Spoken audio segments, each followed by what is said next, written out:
in 2001, you published a fabulous paper on strategic leadership. You found that the lack of strategic leadership and the prevalence of managerial leadership is one of the most important issues facing organizations at that time. Is it any different today in 2022? No, I don't think so. I still think the number of CEOs who are managerial leaders far surpasses the number who are visionary leaders and strategic leaders. Now, part of the problem is that it's very difficult to be a strategic leader, somewhat difficult to be a visionary leader, and perhaps easier to be a managerial leader, because that's what most leaders are trained to be in the organizations they work in, are managerial leaders. I think of a CEO and a COO combination in a lot of organizations that have that dual leadership structure. And it's up to the CEO to be the quote visionary, the person that thinks 5-10 years out, and it's up to the COO to run the organization on a day-to-day basis. Now, in my dissertation research, one of the things I came across was the concept of COOs are typically put in that position because they're designated as the heir apparent to take over from the CEO in 2 to 8, 10 years, some undefined period of time, but typically at least 2 years and generally 8 to 10 years.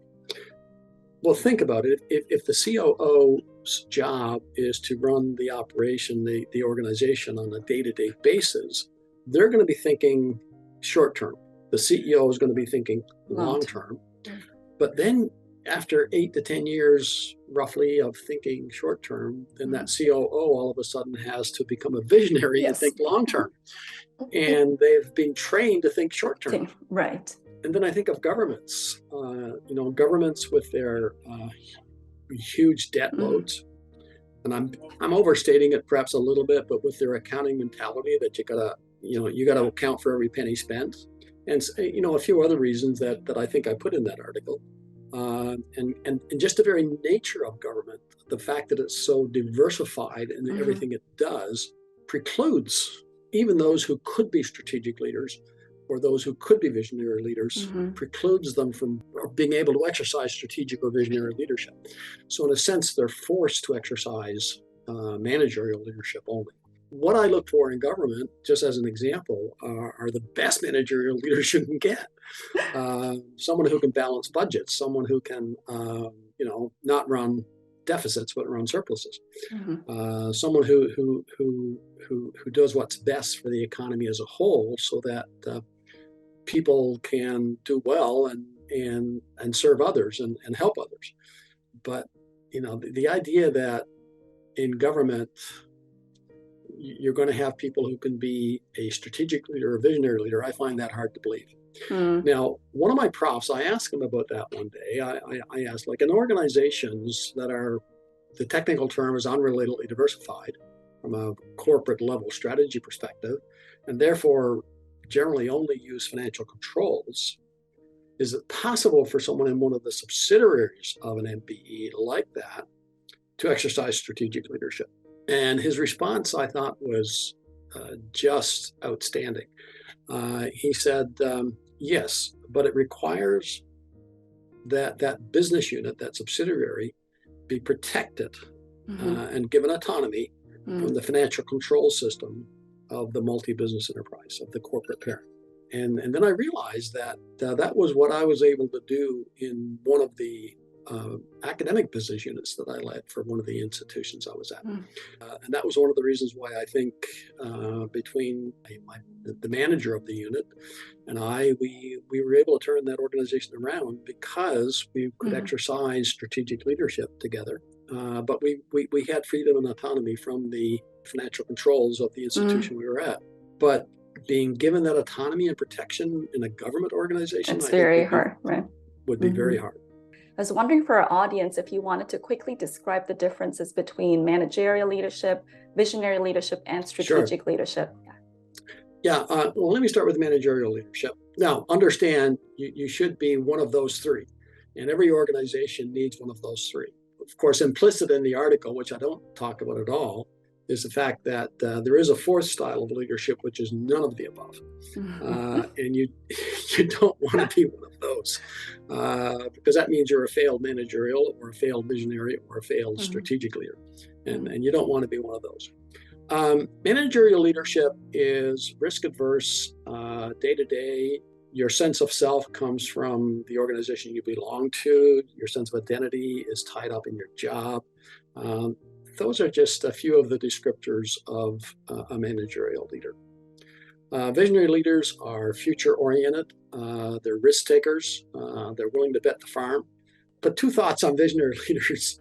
Visionary leaders are probably, if they're not willing to be supported, to allow themselves to be supported by a managerial leader, visionary leaders are probably the most dangerous of the three types of leaders that I talk about.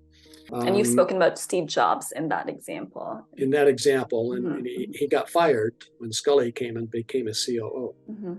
But a visionary leader who was willing to have a managerial leader work with him or her, and the two of them together with the visionary leader in charge. I think the visionary leader needs to be in charge. But the two of them together who work well, and some examples of that would be Schultz and his COO, Orrin Smith at Starbucks, Thomas Watson Jr. and Al Smith from 56, I think it was, to 1970 at IBM would be another combination. Michael Eisner, and I forget the name of his COO, but for the first 10 years that Michael Eisner was at Disney as CEO, his COO was a great managerial leader and they worked well together. The COO died in a helicopter crash, and I think Michael Eisner, for the last 10 years of his tenure as CEO, really missed that groundedness of having that managerial leader. To have those two people, a visionary and a managerial, working together with the visionary in charge, they have to trust each other and listen to each other and be willing to trust each other. The strategic leader is someone who encapsulates the best of visionary leadership and the best of managerial leadership, but it's in one person. Okay, and there's a paradox there. Just to use an example from an income statement, for example. Visionary leaders and strategic leaders will want to invest in things like HR, marketing / advertising, capital expenditures, R&D, but in the short run, that doesn't make them look good from an accounting perspective, from a performance perspective. Managerial leaders can suppress those investments and make themselves look good in the short term and probably get promoted out of it. Particularly if they're running a subsidiary. But think about the strategic leader who has to handle the paradox of investing in the future and maintaining financial stability in the short term. So the definition that I came up with, that's in the article you referred to, is that strategic leadership is the ability to influence those with whom you work. And that can be your peers, your subordinates, even superiors in some case, your bosses in some case. But to influence those with whom you work to voluntarily make decisions on a day-to-day basis that enhance the long-term viability of the organization, while at the same time maintaining its short-term financial stability. What's interesting is it probably took me a couple of years to finalize that definition. And the last word that helped me finalize that definition was the word voluntarily. Now, think about this. You're influencing people to voluntarily make decisions on a day-to-day basis that both enhance and maintain short-term stability, enhance long-term viability, and maintain short-term. So strategic leadership is handling that paradox of what it means to be thinking long-term and maintaining short-term financial stability. I love that definition and that voluntarily piece, because that's so important. But it requires leaders to have that level of trust with their, with their staff, with their teams. Well, it also requires leaders to teach, train their people to know what the strategy of the organization is and to make decisions in accordance with the strategy of the organization that will benefit the long term and maintain the short term. Let me use the example of, let's assume that the CEO thinks the organization is showing a differentiation strategy, a small business unit. But many people in the business unit are making decisions from a cost leadership perspective. Mm-hmm. Now, because they haven't been trained or taught by the CEO what the strategy is, they think they're making good decisions and trying to save money for the organization. Right. Whereas maybe if they were understood that they're pursuing a differentiation strategy, they would make decisions that are different, that invest in the future while maintaining that short-term stability. And I think too many people are honestly trying to make good decisions, but they're not trained by their CEO or their senior leadership in the decisions they need to make to pursue the strategy they're pursuing.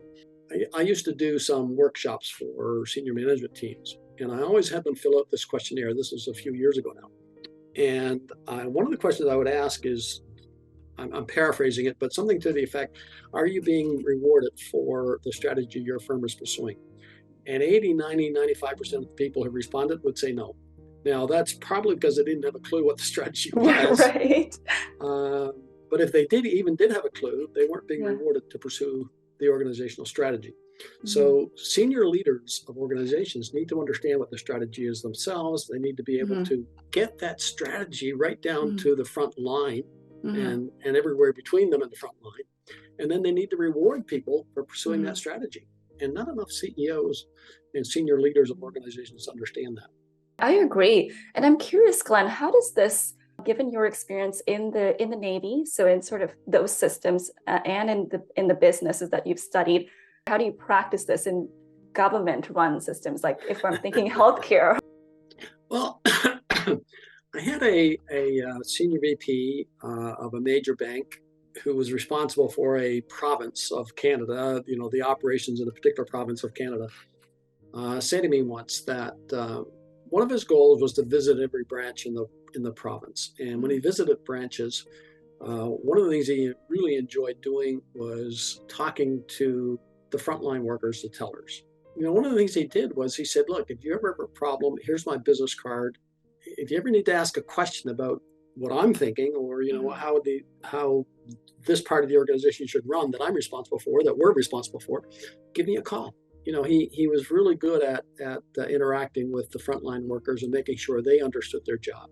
I remember one of my profs at Memorial saying to me when we were discussing this one day, many years ago now, his question was, how does a CEO get frontline workers to understand the strategy of the firm?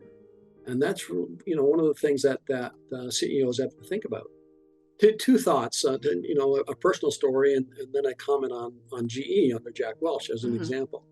When I was in the Navy as a commanding officer of small training ships, every time I went to sea with a relatively new crew, one of the things I would do in the first week or so is if I had to wake up in the middle of the night to go handle something on the bridge, before going back to sleep in my cabin, I'd go to the stern of the ship where a young man or woman would be standing watch, and their job on the stern of the ship was to watch for someone falling overboard or to raise the alarm if a ship was coming too close from astern.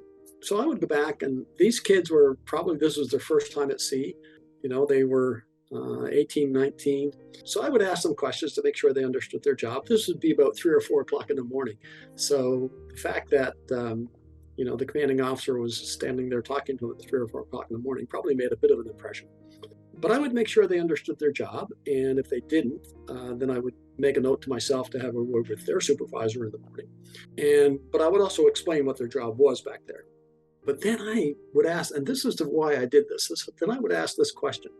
The question I would ask was, now, who's the most important person in the ship? Now, you can imagine a young 18 or 19-year-old being at sea maybe 3 or 4 days a week.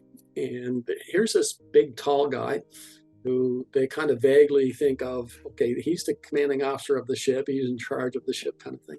And he's asking me who the most important person on the ship is. Well, you could see this kind of, go through their face. You could see they're really thinking about this and how do I answer this? And, and probably half of them would finally kind of look at it and say, well, you are, sir, you're the commanding officer. Well, that gave me the opportunity to say, no, you are. Because if one of our shipmates, one of our ship's company falls overboard and you don't raise the alarm, that person is going to die. So you have to understand your role back here. Well, you could see their shoulders go back, their chest pop out, and they started to understand how important their job back there was. It wasn't just a job. Mm-hmm. It really meant something what they were doing back there.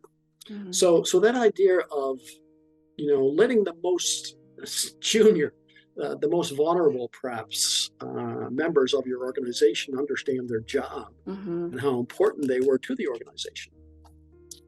Before I get to GE, another quick story. One of the things I used to do, I used to teach a course on strategic leadership at Memorial and here at Ivy. And when I came to Ivy, one of the things I used to do as part of that course, somewhere near the end of the course, I would ask this question: what is the name of the person who cleans the part of Ivy that you frequent the most? And what was really interesting was a number of times there were blank stares because they didn't know. They'd been on Ivy for, at that point, a year and a half, and they didn't know. And that showed me that they hadn't yet clued into the idea that even the person who cleans our facility is important to the operation of our facility and needs to be treated with dignity and respect. Mm-hmm. Now, a funny story on that. One guy did know. He put up his hand one day and he said, "I know." I said, "Yeah, who is it?" He said, "Percy." And I said, "Or Perry." I said, "How do you know Perry?" "I used to date his daughter." I told Perry that story a little bit later, and he said, "Yeah, I wish he was still dating my daughter. He was a good young man."